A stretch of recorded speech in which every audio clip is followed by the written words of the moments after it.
아 글쎄 안 들려 들을 뉴스 없어 아무 뉴스도 귀에 들어오지 않아 듣고 또 들어도 들을 뉴스 없어 만드는 게 이 프로야. 이동영의 뉴스 정면승부. YTN 라디오 이동영의 뉴스 정면승부 3부 시작합니다. 우리 시간으로 내일 새벽 조 바이든 미국 대통령 당선인의 취임식이 열립니다. 이제 트럼프 시대가 가고 바이든 시대가 개막하는 것이죠. 이에 앞서 오늘 문재인 대통령은 신임 외교부 장관으로 정의용 대통령 외교안보 보좌관을 내정했습니다. 바이든 시대에 대한 우리의 준비와 미국의 정세 방향에 대해 전문가와 함께 이야기 나눠봅니다. 우정엽 세종연구소 미국 연구센터장 연결되어 있습니다. 센터장님. 네, 안녕하세요. 네, 안녕하십니까. 자, 우리 시간으로 내일 새벽 2시면 바이든 당선인의 대통령 임기가 시작되는데 바이든 당선인이 역시 코로나19를 제일 먼저 보겠죠? 지금 바이든 당선인은 미국 경기가 매우 어려워지고 또 코로나 확진자와 사망자가 매일같이 늘어나고 있는 상황이기 때문에 예. 임기 초기에 이 부분에 대해서 가장 먼저 신경을 쓰고 통제를 해야 된다라는 생각을 가지고 있습니다. 예. 그런데 최근에 또 트럼프 지지자들이 의회를 점거하는 사태도 있었기 때문에 미국 내 분열, 갈등 이것도 풀어야 될 숙제가 아닌가 싶기도 해요. 네, 그 부분은 워낙에 이제 뿌리가 깊게 인종, 종교, 그다음에 경제적 계층 이런 문제가 얽혀 있기 때문에 예. 바이든 대통령이 노력한다고 해서 하루아침에 될 문제는 아니고요. 예. 1차적으로는 지금 트럼프 대통령의 탄핵 문제가 또 이제 상원에서 심리를 거쳐야 하기 때문에 그러한 문제들이 바이든 대통령의 임기 시작에 조금 정치적으로는 어렵게 만들 것 같습니다. 예. 또 바이든은 동맹국가의 연대를 강조했었는데 트럼프 때였다고 동맹국가와 연대가 느슨해지고 그런 건 아니지 않습니까? 어떻습니까? 트럼프 대통령은 과거 미국의 주류 안보 의식이라고 할 수 있는 동맹을 통한 국제 질서의 유지라는 측면에 있어서는 조금 이제 벗어났다고 할 수가 있습니다. 예. 물론 이제 관료들이 지탱을 했기 때문에 동맹국들과의 관계가 최악으로 가지는 않았습니다만은 우리뿐만 아니라 유럽의 나토와 같은 국가들에 있어서도 여러 불협화음이 났던 것은 트럼프 대통령의 동맹관 때문이었다라고 볼 수 있겠습니다. 예. 우리가 봤을 때는 트럼프 대통령 때 요구하던 그 방위비 협상 문제는 바이든 시대에는 달라질 것이다 이렇게 봐도 되겠죠, 아무래도. 아마 단기적으로는 그럴 것 같습니다. 예. 바이든 대통령이 속해 있는 민주당에서 트럼프 대통령의 그러한 요구가 너무 터무니없고 동맹에 대한 존중이 없다라고 비판을 해왔기 때문에 예. 아마도 그러한 입장과는 차이를 보이는 것이 바이든 정부 초기의 입장이 되지 않을까 생각이 됩니다. 예. 그러나 또 바이든 정부가 이 또 한일 관계를 또 어떻게 생각하고 있느냐. 과거 오바마 정부 때 보면 이 한일 관계에 조금 일본 쪽에 치우쳐져 있지 않느냐, 미국이. 또 이렇게 우려하던 분들도 계시더라고요. 오바마 정부 때까지는 한일 간의 문제가 이제 한미일 간의 안보 협력을 가로막는다라는 생각을 가지고 있었고, 예. 사실 그때는 한일 간의 문제를 일본 측의 귀책 사유가 좀 더 있다고 본 것이죠. 왜냐하면 위안부 문제라는 어떻게 보면은 보편적인 인권에 관한 문제에 대해서 일본이 사과를 안 했다. 그 문제가 한일 간의 문제를 야기했다라고 봤기 때문에 예. 일본 측에 어떻게 말하면 좀 더 강한 압박이 이제 힐러리 당시 국무장관이 성노예다라는 표현을 써가면서 강하게 비난하기도 했죠. 예. 그런데 이제 2015년 이후에 그 한일 위안부 합의 등이 어떻게 말하면 제대로 돌아가지 않고 그러한 과정이 되면서 현재 한일 간의 문제는 한국에 조금 더 문제가 귀책 사유가 있다라는 인식이 워싱턴에 있기 때문에 앞으로 이 문제는 우리 정부가 미국과의 관계를 진전시키는데 조금 더 신경을 쓰고 이야기를 해야 할 부분인 것 같습니다. 그래서 많은 분들이 미국이 우리를 좀 압박하는 거 아니냐 이런 우려를 하고 계시더라고요. 근데 이제 압박이라는 것이 우리의 현재 문제는 행정부가 일방적으로 해결할 수 없는 것이죠. 지금 이제 한일 간의 문제가 깊어진 것은 우리 사법부의 판결이기 때문에 미국 행정부가 우리 행정부에 대한 압박을 한다고 하더라도 사법부의 판결을 바꿀 수는 없기 때문에 아마도 미국의 접근은 한일 간의 역사적 문제는 두 국가 사이에서 풀되 한미일 안보 협력에는 적극적으로 나서라라는 식으로 나올 것 같습니다. 북미 문제는 어떻습니까? 역시 오바마 때 얘기를 하지 않을 수 없는데 전략적 인내라고 얘기했지 않습니까? 지금 아직 오늘 블링컨 장관 내정자가 청문회 때 이야기는 했습니다만 아직 미국의 입장이 정해진 것 같지는 않습니다. 미국은 트럼프 대통령 때부터 북한과의 협상에는 열려 있다라는 입장을 계속해서 취하고 있는데 그렇다고 해서 북한이 원하는 방식으로의 협상을 먼저 제시하겠다라는 의견은 또 아닌 것이죠. 그렇기 때문에 바이든 대통령 임기 초반에 북한이 진지하게 협상을 나올 것이냐 하는 부분을 좀 기다릴 것 같습니다. 어쨌든 탑다운 아니고 아마 바트너 방식으로 대화가 시작될 텐데요. 북미 정상회담도 기대할 수 있을까요? 물론 시간이 걸리겠습니다만. 바이든 대통령이 선거 기간 동안 그리고 트럼프 대통령의 정상회담 때에도 민주당에서 비판했던 것처럼 성과가 담보되지 않는 정상회담은 북한 정권을 정당화시킬 뿐이다라는 인식을 가지고 있습니다. 그렇기 때문에 북한 측에서 미국에게 어떠한 결과를 담보해주는 그러니까 비핵화의 진정한 진전이라는 결과를 담보해주지 않는다면 정상회담은 당분간 쉽지 않을 것 같고 1차적으로 미국은 실무 협상을 통해서 비핵화의 진전을 이루어내는 데 먼저 관심을 기울일 것 같습니다. 그럼 센터장님 말을 종합해 보면 한미 동맹은 맑음, 북미 관계는 흐림 이렇게 보면 됩니까? 북미 관계는 사실 트럼프 대통령 때와 대비해서 흐려졌다라고 보기는 어렵고요. 사실 2019년 10월 스톡홀름 회담 이후에 미국과 북한 간에는 거의 아무런 협상의 진전이 없었습니다. 이제 그러한 차원이 계속 지속된다고 봐야겠죠. 그래서 북한이 바이든 대통령 임기 초반에 어떠한 태도를 보이느냐가 바이든 정부 초반 4년간의 대북 정책을 결정할 가능성이 높아 보입니다. 자, 외교부 장관이 교체됐는데 정우영 특별보좌관이 교체된 의미는 어디에 있다고 보십니까? 우리 정부로서는 바이든 정부가 이제 새로 시작을 하니까 우리 정부도 어떤 새로운 동력을 마련하는 게 필요하지 않겠느냐라는 생각으로 한 것이 아닌가 생각이 됩니다. 국가안보실 2차장도 오늘 교체가 됐고요. 그래서 근데 이제 중요한 거는 인물의 교체보다 과연 미국과 한국의 정책적 방향이 맞느냐 하는 부분인데 앞으로 새로운 외교안보팀이 그 부분을 어떻게 미국과 맞춰나가느냐 하는 부분이 관건이 될 것 같습니다. 그 보수 언론을 중심으로 해서 강영화 장관 교체 이유가 김여정의 눈치를 봤기 때문이다. 이런 류의 기사가 나오는데 혹시 동의하십니까? 제가 동의하는 여부는 중요한 것 같지는 않고 어떻게 생각하십니까? 다만 이제 정우영 장관으로의 교체가 어떤 정책의 변화를 의미하느냐 하는 부분에 있어서는 지금까지 계속 우리 정부의 외교안보 정책, 특히 이제 국가안보실장을 맡아왔기 때문에 정책적인 변화가 변화를 보여주는 개각은 아니라는 측면에서 그런 이야기가 나오는 것 같습니다. 알겠습니다. 중국하고 관계도 좀 짚어봐야 될 것 같은데요. 중국은 지금 미국이 매우 갈라져 있는 정치적 환경 중에서 거의 유일하게 공화당과 민주당의 의견이 일치하는 부분이라고 볼 수 있겠습니다. 특히 트럼프 대통령 시절에도 공화당과 민주당 의원이 초당적으로 법안을 발의하고 거기에 대해서 찬성을 했고 또 트럼프 대통령 시절에 추진되었던 인도태평양 전략이라든지 아니면 쿼드의 확대라든지 이런 부분들이 지금 바이든 정부의 외교안보를 맡고 있는 인사들에게서도 매우 우호적인 답변을 얻고 있습니다.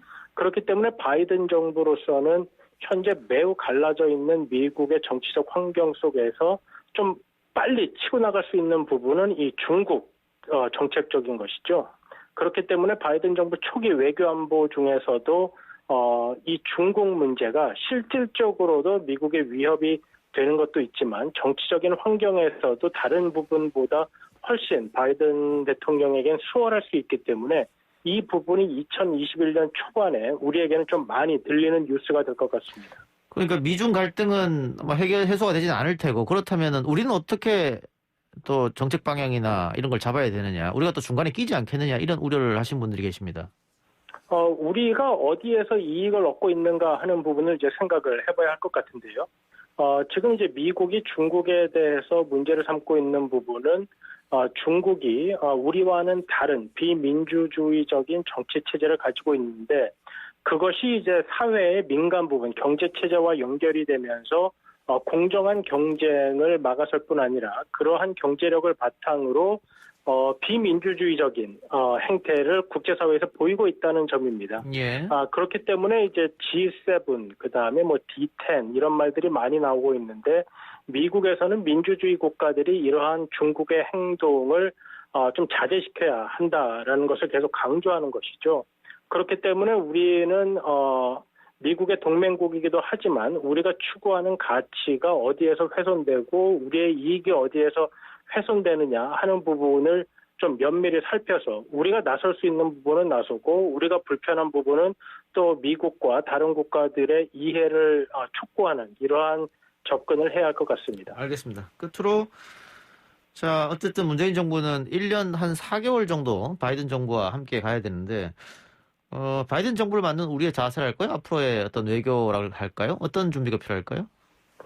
바이든 정부는 이제 4년을 시작하는 것이고, 우리 문재인 정부는 말씀하신 대로 이제 막바지 1년 4개월이 남았습니다. 예. 그러니까 보고 있는 시간도 다르고, 외교적 의제의 주안점도 아마 다를 것 같습니다. 예. 그렇기 때문에, 이러한 차이를 어떻게 극복하고 우리의 이익을 극대화할 수 있느냐 하는 것이 새로운 외교안보팀과 우리 정부의 과제일 것 같습니다. 알겠습니다. 센터장님 오늘 말씀 고맙습니다. 네, 감사합니다. 예, 지금까지 우정엽 세종연구소 미국연구센터장이었습니다.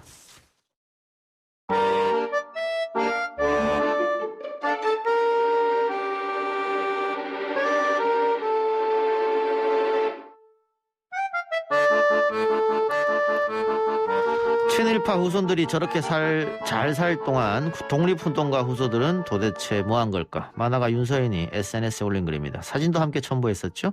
하나는 담장이 높은 대저택이고 다른 하나는 흙벽에 무너져가는 집이었습니다. 대저택은 친일파 후손의 집이었고요. 흙벽집은 독립운동가 후손의 집이었습니다. 우리 역사의 한 장면이기도 하고 사실관계가 명확한 것이기도 하죠. 일제강점기 주사기로 독립운동가들의 피를 뽑아서 얼굴에 뿌리는 고문으로 유명했던 친일경찰 하판락은 해방 후에도 경찰 간부 요직을 거쳤고요.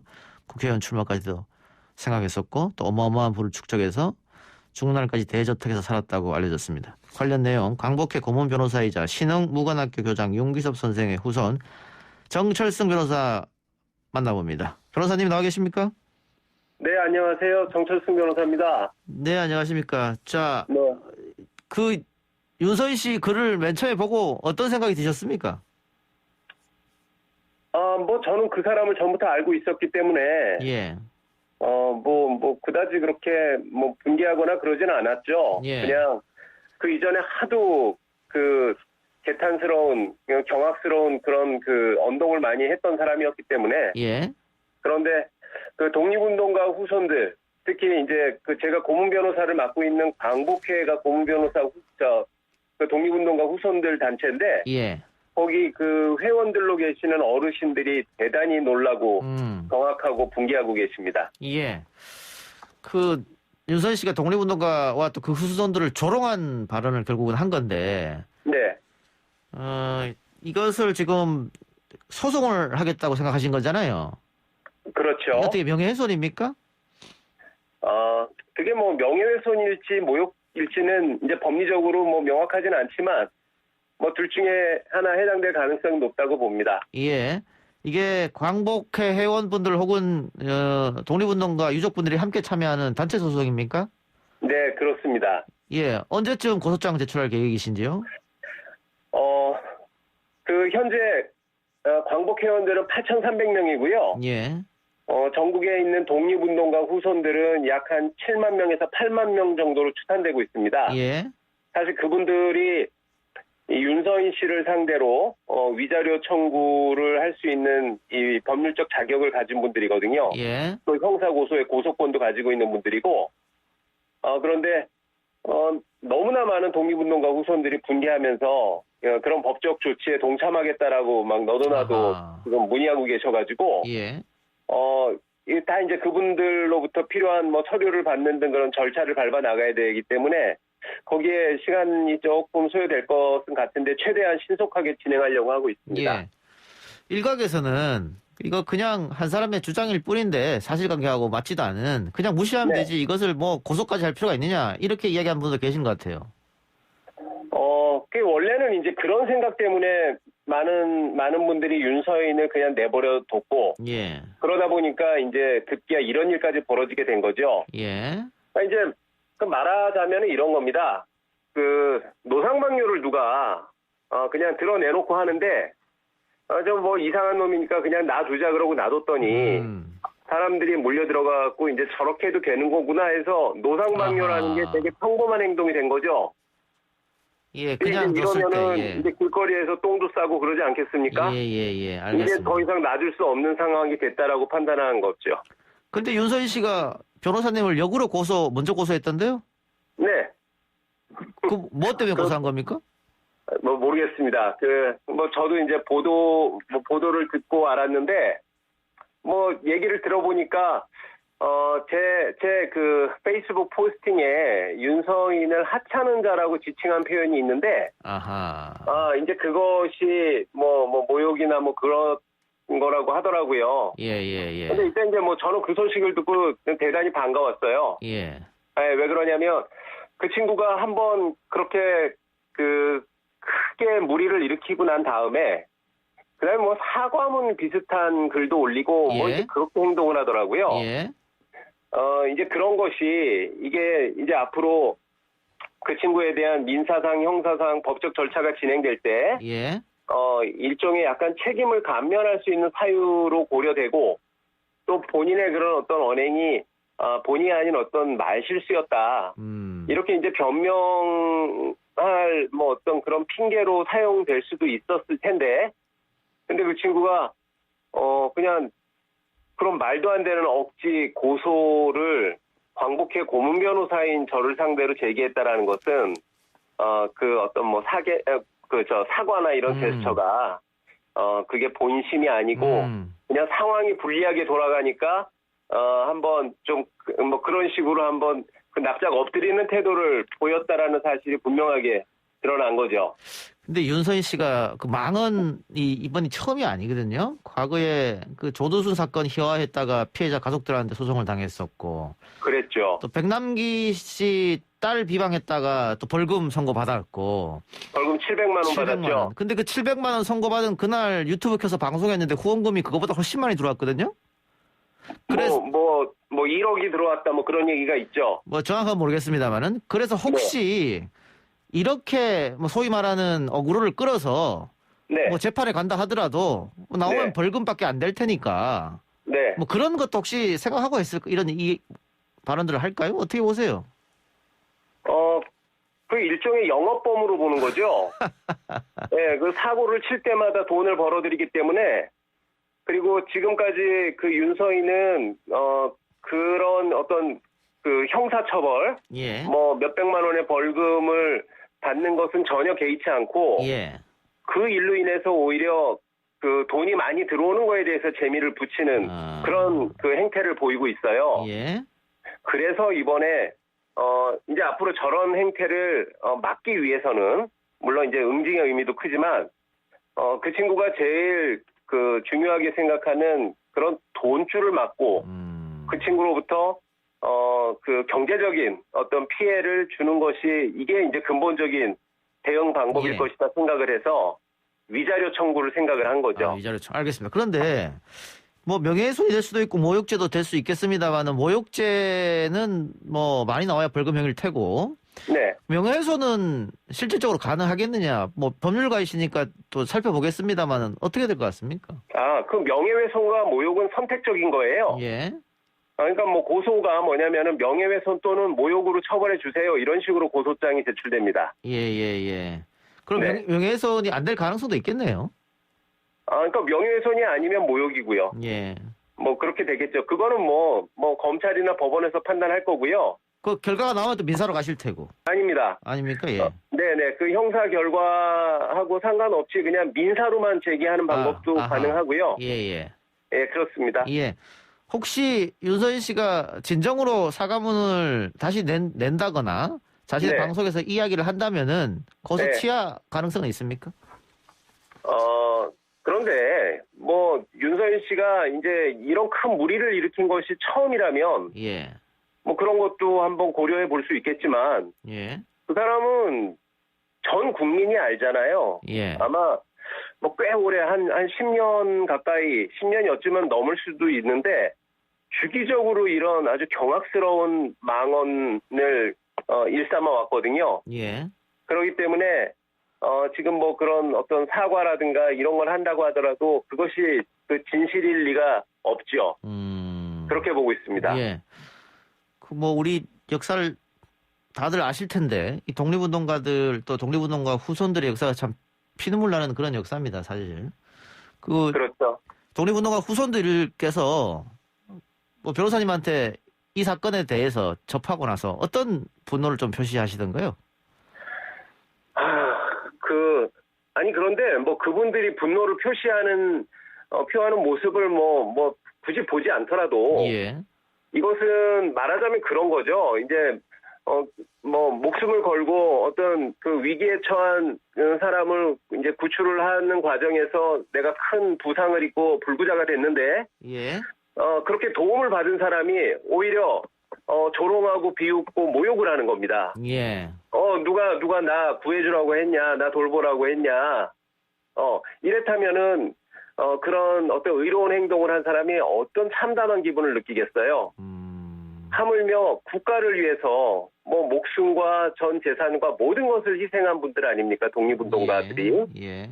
그리고 그러한 희생의 결과가 2대, 3대까지 지독한 가난으로 대물림되고요. 예. 그리고 국가는 그분들의 희생을 지금 해방 이후 4분의 3세기가 지나도록 전혀 뭐 보상을 해주지 못하고 있는데 예. 이런 사실을 모든 국민들이 다 미안하게 생각하고 가슴 아프게 생각하고 있지 않습니까? 예. 그런데 오히려 그러한 어떤 숭고한 희생, 가슴 아픈 희생을 조롱을 하고 폄훼를 하고 모욕을 한다라는 행위, 이것은 당사자들보다 오히려 국민들이 더 붕괴하는 그런 모습을 보이고 계십니다. 예. 뭐 최근에 강복회 회장의 뭐 선친들이 사실은 가짜 독립운동가다 뭐 이런 얘기도 있었고 또 윤서인 씨 네. 지금 이런 망언도 있었고 이게 잊을만하면 이런 망언들이 자꾸 한 번씩 나온단 말이죠. 네. 그 이유는 또 어디에 있을까요? 이 독립운동가들 폄훼하는 이런 것들이. 그런 말이 있습니다. 청산되지 않은 역사는 반드시 보복한다고. 아하하. 우리는 지금 그 청산되지 못한 그 친일 반역의 과거사로부터 보복을 당하고 있는 거라고 저는 생각합니다. 과거 이야기는 이제 그만 잊고 미래로 나아가자 이런 말씀하시는 분들도 꽤 있는 것 같은데 정치권에서도 있고.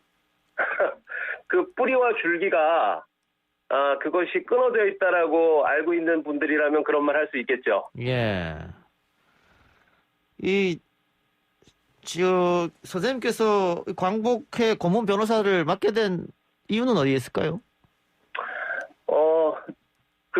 사실 저도 독립운동가의 손자고요. 아하, 예. 저희 외할아버지께서 이제 만주에 있었던 독립군 양성학교 신흥무관학교 교장 선생님이셨어요. 예, 그렇군요. 네, 예. 그 임시정부에서도 요인을 하셨고, 예. 이제 그래서 뭐 그런 인연으로 해가지고 예. 사실 봉사하는 마음으로 한 10년 가까이 광복회 고문 변호사직을 맡고 있습니다. 알겠습니다. 이 신흥무관학교도 뭐 이효영 선생이나 이상용 선생이 자신의 전 재산을 팔아가지고 어렵게 만든 학교인데 그렇습니다. 지금 윤서인 씨가 그런 말을 하니 참 더더욱 안타깝겠습니다. 기가 막히죠. 알겠습니다. 변호사님 오늘 인터뷰 이쯤에서 마무리하죠. 오늘 고맙습니다. 네, 감사합니다. 예, 고맙습니다. 지금까지 신흥무관학교 교장 윤기섭 선생 후손 정철승 변호사였습니다.